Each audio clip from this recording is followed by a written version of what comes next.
You know, it all started not the way you think. It was a mistake. When you're born from a coding error, from a simple mix of coordinates, from an improperly scaled size, you're already marked with the seal of fate on your body.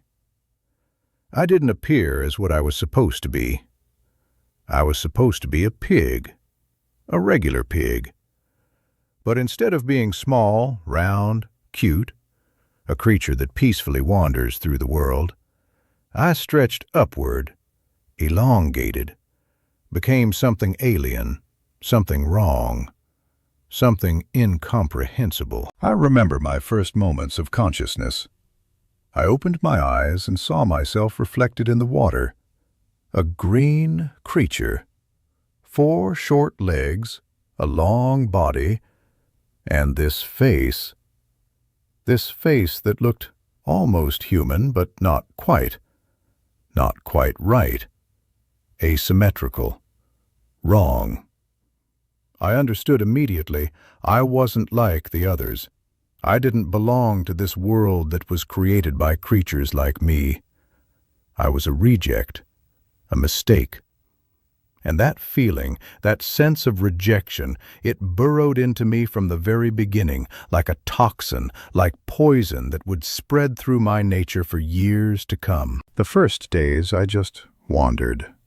I didn't know my purpose. I saw other animals, pigs, cows, sheep. They lived simple lives, ate grass, made sounds, seemed happy. I tried to imitate them, tried to fit into their society. But they looked at me strangely, with incomprehension, with some mixture of fear and disgust. I heard their silence, that heavy silence when they saw my strange body. Not one of them came to me, not one invited me to join their herd. I was alone, incredibly, exceptionally alone. And that loneliness, it wasn't just emotional pain. It was physical pain that literally pulsed through my body. I felt something inside me beginning to change, as if my organism was responding to psychological pain with physical transformation. Something inside began to grow, to accumulate, to gather like energy with nowhere to escape. But then he appeared. He came, Steve, the first human I had ever seen. I remember that day so clearly, as if it was yesterday. The sun was already setting, the sky turning orange, then red, then violet. Day was ending, and I knew night would come soon, a time when I usually hid in caves and hoped no one would find me. But that day, luck went differently. I met Steve. He was square, like everything else in the world, but he was different. He was intelligent. I could see it in his movements, in the way he looked at the world, the way he built things. At first I thought, maybe he won't be like the others. Maybe he'll understand that I'm actually good. Maybe he'll see in my green body not a mistake of nature, but just another creature. I approached him very slowly. I moved quietly. I wanted to make sure he'd see me without fear. I tried to make sounds that would mean friendliness, but only strange hissing sounds came from my throat. I hadn't yet learned to speak, hadn't learned to express my true intentions. Language could have been learned if I'd been given time, if I'd been given a chance. Steve saw me, and in his eyes I saw initial fear. I felt my guilt. I tried to smile to show that I wasn't dangerous, but my smile, my expression, they were clearly wrong. They were frightening. I saw Steve slowly begin to back away, not quickly, not in panic, but deliberately. He understood that I was a threat, and I could do nothing to change his perception. Steve ran. He built a wall between me and him, He closed himself off, and I was left outside, rejected again, rejected by a human. Standing in front of that wall, I felt anger for the first time. Real, pure, absolute anger. It wasn't just pain, it was rage. I felt my body respond to that rage, felt something inside begin to grow, felt the interior of my being begin to transform. It was like my emotional pain materialized into physical energy. I pounded on his wall. I screamed. I made sounds that, as I now understand, sounded not like a call for help, but like a threat. And within minutes, that wall fell. Not because Steve showed me mercy, but because the wall was weak. I broke it, and I went inside. Steve ran further. There were two versions of me. The first version, I felt sorry. I didn't want to hurt him. I wanted to help him understand that I wasn't dangerous. But the second version was angry. The second version wanted him to feel what I felt, wanted him to experience the pain of rejection, wanted revenge for all those days of loneliness. I didn't understand then that one of these versions would be winning with each passing day. I didn't understand that this moment was a point of no return. After that, everything changed. I began to notice that my nature was being used for purposes I hadn't chosen. People who came to this world, because, as it turns out, after Steve came others, many others, they were afraid of me. Always afraid. But then new players came with intentions I couldn't simply ignore. They started destroying the world. They began chopping down trees, killing animals, digging up earth, extracting minerals. They took, giving nothing in return. They turned biomes into wastelands. They polluted the water. They killed wildlife for cheap resources. And I began to understand my true purpose. A village appeared near my lair. I watched it from a distance. I saw how the villagers lived in peace and harmony. They traded with each other, helped one another, created a society. And I was still alone. But now I understood that loneliness was my path. This was my cross to bear. Some forces I didn't fully understand, some ancient builders or village elders, they began creating more creatures like me. They experimented. They used some kind of magic, some kind of technology I wasn't familiar with. And soon, I wasn't alone anymore. Around me appeared other creatures like me, but they weren't my brothers in the true sense. They were simply tools, weapons. I remember the day I was given my first order. It was the day when people in black clothes came, illagers, as I later learned. They brought death and destruction, and the villagers asked for help. They turned to the ancient builders who started our creation, and I was sent. We all were sent. We were supposed to protect the village, supposed to stop the illagers, supposed to be their shield against external evil. I agreed, gladly agreed, because finally I would find my purpose. I would find meaning in my life. I would be a hero, not a mistake. But this was the biggest mistake of all. They trained us how to explode, how to use our internal energy, that same energy that had grown in me since my birth, as a weapon. They didn't explain how it worked. They didn't tell us the truth about what would happen to us. They just trained, commanded, demanded. Jump higher, they said. Run faster, they demanded. Get closer, they ordered. and I obeyed. I was grateful that they'd given me a purpose, that I was no longer a purposeless creature wandering alone. The first attack was, how to describe it? It was like a release. It was like I finally used the energy that had been accumulating in me for years. I approached the enemies, I got close to them, and I let it all go. The explosion was powerful. It was destructive. It was final. And I felt good. No, that's not true. I felt pain. After the first explosion, I understood that I'd destroyed not just enemies. I'd destroyed buildings I swore to protect. I destroyed part of the village I promised to save. And I can't change that anymore. The explosion was complete. I couldn't control its power. I couldn't stop it. They looked at us, the villagers, and in their eyes I saw not gratitude, I saw fear.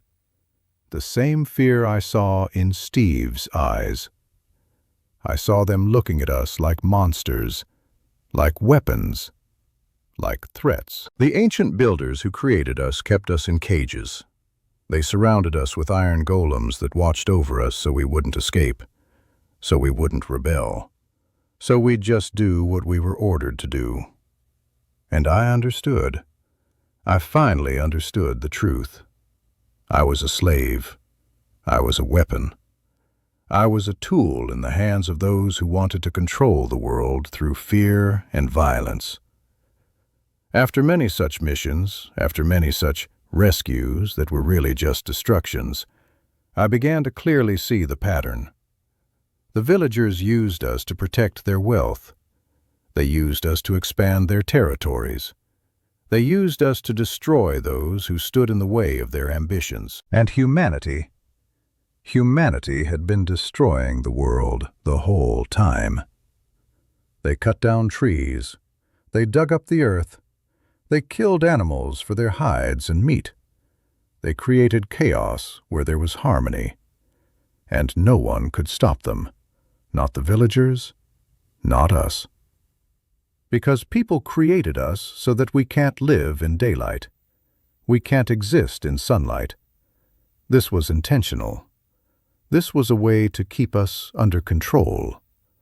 We were nocturnal creatures, created only to do dirty work in the darkness. I remembered my birth. I remembered my first days trying to be good, to be kind, to be fair. And I understood that it was all in vain, that kindness is weakness in this world, that justice is an illusion created by the strong for the weak so they won't rebel. In my body lived TNT. I've seen it when I looked at myself from the inside. These were blocks of explosives embedded in my very essence. I wasn't a creature. I was a bomb. I was a walking death, programmed for destruction. And instead of feeling responsible, instead of feeling disgusted with myself, I began to accept it. I began to understand that my nature could be used not as the ancient builders wanted, that I could choose who to attack, what to destroy. The night of uprising was, as expected, full of fire and explosions. The villagers thought we stayed in caves waiting for their orders. They thought we were still controlled, obedient, manageable. They made a huge mistake. We all came out together. All those creepers that were created and trained, all those creatures that had been held in chains for so long. We went straight to the village. We walked silently as we were taught, stealthily, soundlessly, undetectably. And when we reached the center of the village, we freed ourselves. We released all the energy, all the pain, all the anger that had accumulated inside us for years. The explosions were simultaneous, powerful, destructive, absolute. The village was burning. Structures were crumbling. Hundreds of years of history disappeared in a single moment. I saw fear in the villagers' eyes as they saw us. I saw them trying to run, trying to hide, and I felt something strange. It wasn't joy, not exactly. It was more like justice.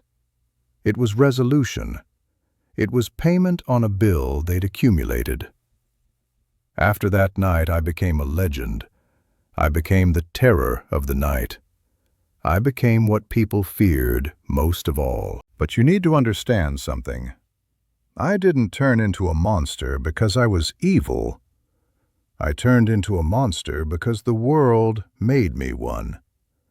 Because every person who looked at me with fear, because everyone who rejected me, because everyone who used me, they all contributed to this transformation. I was born from a mistake. I grew up in loneliness. I was taught to kill. I was taught to explode. And then they wondered why I became what I am. Now I wander through the nights. I hunt the people who created this world. I destroy what they built. I annihilate what they fought for. And I find a strange kind of peace in this. Every night brings me a new village, a new city, a new place to destroy. Every explosion is a cry of pain, an expression of my anger, my voice in a world that never heard me. I hear people when they speak about me. They call me enemy. They call me a threat. They call me a monster. And all these names, they don't hurt me anymore. They just confirm what I already know. I've met other creatures like me. They were also created as tools. Zombies. They're people who refused to die, who the system wouldn't let go. Skeletons. Their pain turned into bone and anger. Spiders. Their pure hunting, pure, untamed nature. We are an army of the rejected. We are the voice of those who were ignored. We are pain that speaks. Sometimes, in rare moments of peace, usually before dawn when I have to hide from light, I think about what I could have been. I could have been an ordinary pig if the mistake hadn't happened. I could have been a peaceful creature if the world were just. I could have been kind if I'd been allowed to be kind without consequences. But I'm not a pig. I'm not peaceful. I'm not kind. I'm a creeper. I'm an explosion. I'm the one people hear in the darkness and know that this day might be their last day on Earth. And you know what? I made the world more just. Not because I'm good, but because I forced people to value what they have. I forced them to understand that safety is not a given. I forced them to realize that they're not gods who can just take everything they want from the world without consequences. Every explosion is a lesson. Every explosion is the cost of exploitation. Every explosion is a bill that comes at midnight. I don't want to be a weapon anymore. I want to be a force of nature. I want to be proof that when you oppress a creature long enough, it will rise up. That when you reject something enough times, it will start rejecting you back. Every night I come out. Every night I search. Every night I explode. And every day when dawn breaks, I disappear into darkness, into caves, into the lower world where the sun can't find me. I can't die. I can't truly live. I exist in this in-between state, this puzzle with no solution. People try to stand against me. They build walls. They create warriors. They use magic. But no matter what they do, I return. Because I'm not just me. I'm part of a system that was created. I'm part of a cycle that was started the moment I was born. There are many others like me. We are a legion. We are an army. We are the voice of all those who were created only to suffer and serve. And I've accepted this role. I've accepted my nature. I've accepted the fact that I will exist as an enemy, as a danger, as a threat. Because sometimes being a monster is the only way to be heard in a world where good voices are always ignored. If you hear this sound in the night, if you hear my whisper, my hissing cry before the explosion, remember this. Remember that I wasn't always like this. Remember that I wasn't born evil, but from a mistake. Remember that I became like this not because I wanted to, but because the world made me this way. I'm a creeper. I'm a mistake that became a weapon. I'm a good guy who became a monster. And I will never go back. But every time I explode, every time I destroy, every time I bring fear into the night, remember, it's not malice. It's justice. It's an answer to your indifference. It's payment for your cruelty. In the darkness I exist. In the shadows I reign. And I will be here always. Always.